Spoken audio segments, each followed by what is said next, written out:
everyone. Are you ready for adding the eyes? Okay, let's do this.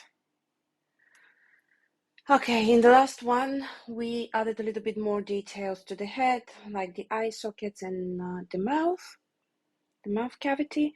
Let's do append, sphere, rename the sphere, eye, left, scale it down, move it up, front, scale a little bit more. Let's move to the front view. Let's try to scale it a bit more. I will rotate it a little bit.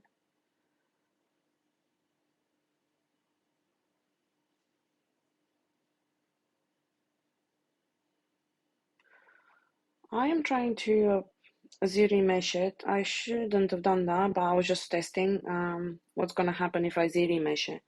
Because for the eyes, we need those loops which we have on the front. You'll see later on when we do the eyes in Maya. Like I said in the previous video, the way I do the eyes, you will see in Maya later on, but I do them in Maya because I'm more confident in my modeling skills in Maya than in ZBrush.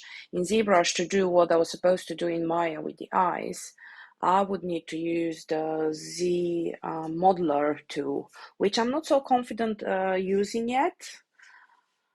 So yes, that's the way I do things, but that doesn't necessarily mean it's the only way. Okay, so we need to go on the front. SHIFT+Z to get your reference picture back on the screen. Make sure the wheel is off. If the wheel is there, just Z on the keyboard to remove the wheel. Let's scale that eye down a little bit. Try to eyeball it. There we go. Okay, so I want my profile picture. That's why I removed the previous one. There we are. Let's get it back there.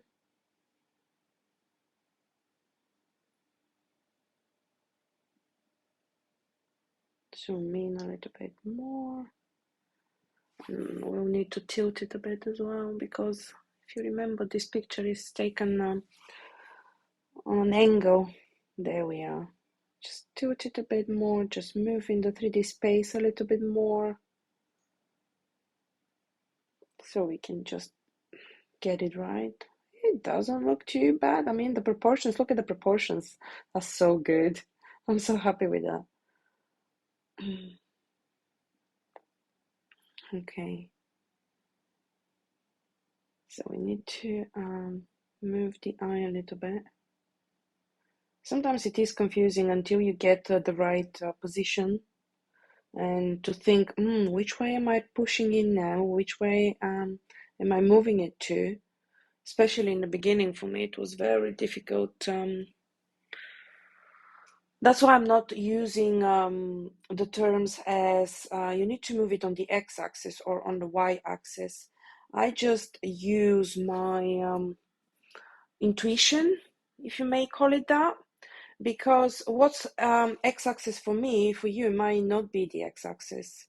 You know, it depends on a lot of the things on your project and everything else. Later on, I'll give you an example. Okay, and I think we're done with the eyes. We mirrored it as well. So if you don't know how I've mirrored it, either go back a little bit in this video or to the video when we did the foot. It's the same way, as long as your subdivision level is not on. Thank you for watching. See you in the next video.